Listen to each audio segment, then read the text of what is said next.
قل هل انبئکم بالاخسرین اعمالا، اے محمد عربی صلی اللہ علیہ وسلم آپ ان لوگوں سے بتائیے تم کیا سمجھے، هل انبئکم بالاخسرین اعمالا، تمہیں کیا معلوم ہوا کہ دنیا میں نقصان میں کون رہتا ہے، کامیاب کون ہوتا ہے، دنیا میں بہترین کامیاب انسان کون ہے اور سب سے بدترین ناکام کون ہے؟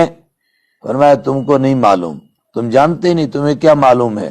انسان ترقی کرتے کرتے چاند پر پہنچا، سریا پر پہنچ جائے اور کہیں آگے پہنچ جائے، قرآن کریم نے کہا یعلمون ظاہر الحیات الدنیا وہم عن الآخرۃ ہم غافلون، یہ جتنی محنت کریں گے اتنا جانیں گے کہ مرنے تک کیا ہوگا اور مرنے کے بعد کیا ہوگا، اس کے بعد کیا مراحل آئیں گے وہ ان کو نہیں معلوم ہو سکتا ہے۔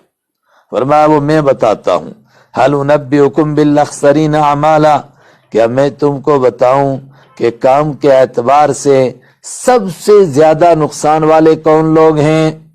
پھر خود جواب دیا الذین ضل سعیہم فی الحیات الدنیا، یہ وہ انسان ہیں جن کی محنت دنیا میں ختم ہو گئی، دنیا میں کھو گئی، وہم عن الآخرۃ ہم غافلون، آخرت سے بے خبر رہے، پتہ ہی نہیں آخرت میں کیا ہوگا، مر کے کیا ہوگا، جو کچھ کرتے رہے، پڑھائی کی، ایل کے جی، یو کے جی اور نرسری، اور وہاں سے لے کر کے 20 سال تک گریجویشن کیا اور پھر پی جی کیا اور پھر اس کے بعد پی ایچ ڈی کی اور پھر پوسٹ ڈاکٹریٹ کیا اور پتہ نہیں کیا کیا کیا، مگر سب دنیا ہی کے لیے کیا۔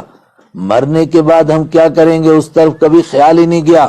کہا یہ سب سے بڑے نقصان والے لوگ ہیں، اور ان کے سب سے بڑے نقصان کی کیا بات ہے؟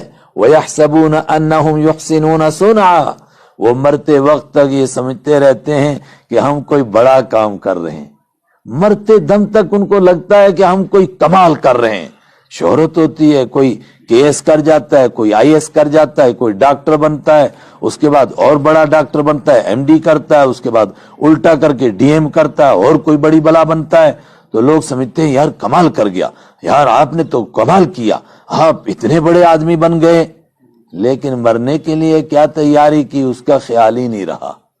یہ سب سے بڑے نقصان والے لوگ ہیں، اور ان کا سب سے بڑا نقصان یہی ہے وَيَحْسَبُونَ أَنَّهُمْ يُحْسِنُونَ صُنْعًا، یہ خیال یہ کرتے رہے کہ ہم کوئی اچھا کام کر رہے ہیں، حالانکہ ان کو معلوم ہی نہیں کہ جتنے کام ہیں یہ تو ادھر ہی رہ جانے ہیں، یہ تو ساتھ جانے والے نہیں ہیں۔ کوئی بڑے سے بڑے عہدے پر پہنچا پھر کیا ہوگا؟ کہا پھر مر جائیں گے۔ کوئی بہت بڑا بزنس مین بنا، بہت پیسے اکٹھے کیے، اتنے پیسے اکٹھے کیے کہ دنیا کا بلینئر اور ٹریلینئر اور پتہ نہیں کیا کیا بنا، تو کہا اب کیا ہوگا؟ کہا آگے مر جائیں گے اور تو کچھ بھی نہیں ہوگا آگے۔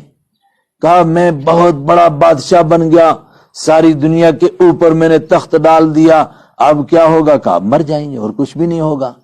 جب یہ ہونا تھا اور وہ کرتے رہے اسی دنیا کے لیے، وہاں کا آگے سوچا ہی نہیں، اس سے بڑا کوئی نقصان والا نہیں ہے۔ اور میں نے بات یہاں سے شروع کی تھی کہ قرآن پاک نے کچھ باتیں بیان کی، اس دور کے لوگوں نے ہم سے لاکھوں گنا اچھا سمجھا، ظاہر ہے وہ پہلے قرآن سمجھنے والے ہیں، لیکن دنیا جتنی ترقی کر رہی ہے وہ باتیں ہمارے سامنے نکھر کر آ رہی ہیں۔ آج جتنا بڑا طبقہ انسانوں کا صرف دوڑ رہا ہے اسی دنیا کے لیے، اور مرنے کا ان کو کوئی خیال نہیں۔ جب موت کا وقت قریب آ جاتا اچھا یار موت بھی آ گئی، تو پھر کہتے اچھا پھر کیا کرنا ہے؟ کہ اب کچھ بھی نہیں کرنا، اب تو جو کرنا ہے وہ موت نہیں کرنا ہے، اب آگے قبر میں جانا ہے، یا کسی کو جل جانا ہے، یا کسی کو دریا میں ڈالنا ہے، یا کہیں پرندوں کو کھلا دینا ہے، یا کسی کو پانی میں بہا دینا ہے، اور کسی کو آگ میں جلا دینا ہے۔ اب کیا ہونا ہے؟ کہتے آگے تو وہی جانے اللہ، بس یہ یہیں تک تھا، آگے کا ہم کو معلوم نہیں ہے۔ یہ کتنے نقصان والے لوگ ہیں، قرآن کہہ رہا ہے ان سے بڑھ کر کوئی نقصان والا نہیں۔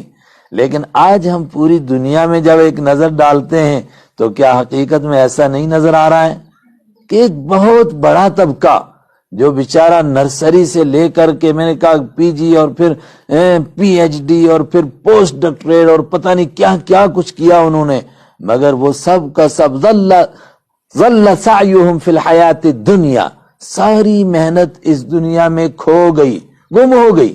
ان کی صلاحیت، ان کی قابلیت، ہر آدمی کے پاس استعداد، ہر آدمی کے پاس زبردست ذہن، وہ کس کام آیا؟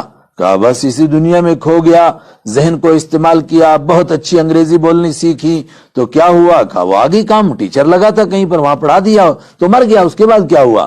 ذہن بہت اچھا تھا اور بہت اچھے کوئی اور مضمون حاصل کر لیا، پھر کیا ہوا؟ کہا بڑے عہدے کی ملازمت ملی، پھر کیا ہوا؟ کہا پینشن لی، ریٹائر ہوئے اور مر گئے، پھر کیا ہوا؟ چھٹی ہوگی، بس اتنا ہی کام تھا۔ یہ سب سے بڑے نقصان والے لوگ ہیں۔ کتنے نقصان والے ہیں؟ اللہ کے نبی صلی اللہ علیہ وسلم پوری کائنات کے لیے رحمت للعالمین بن کر کے آئے، اور اللہ آپ کو نصیب کرے آپ سیرت پڑھیں تو لگتا ہے کہ آپ دشمنوں کے لیے رحمت ہیں۔ ایسا لگ رہا ہے کہ صرف ایمان والوں کے لیے نہیں، آپ انسانوں کے لیے نہیں، جانوروں کے لیے بھی رحمت ہیں، جانوروں کے لیے نہیں، آپ پتھروں کے لیے رحمت ہیں، آپ کائنات کے ہر ذرے کے لیے رحمت ہیں۔ کیوں؟ ہر ایک کے حقوق آپ نے بتائے، ہر ایک کے رائٹس آپ نے بتائے، کوئی دوسرا نہیں بتا سکا ہے، دوسرے تو کہتے رہے، آپ نے حقوق بتائے، جانور کا کیا حق ہے، پتھر کا کیا حق ہے، ذرات کا کیا حق ہے، ایک ایک کو بیان کیا، سب کے لیے رحمت والے ہیں۔ لیکن یہ طبقہ جس نے مرنے کا خیال نہیں کیا اور دنیا کے لیے اپنی طاقت کو ختم کر دیا، یہ طبقہ کتنا بدقسمت طبقہ ہے۔ اللہ اپنے نبی سے کہتا ہے اعرض عمن تولی عن ذکرنا، ان لوگوں سے منہ موڑ لیجئے جنہوں نے ہماری یاد سے منہ موڑ لیا۔ ان کو ہم کو یہ کبھی یاد ہی نہیں کرتے، ان کو اپنا مالک کبھی یاد آتا ہی نہیں، بھول کر بھی نہیں، بس دوڑ میں لگے ہیں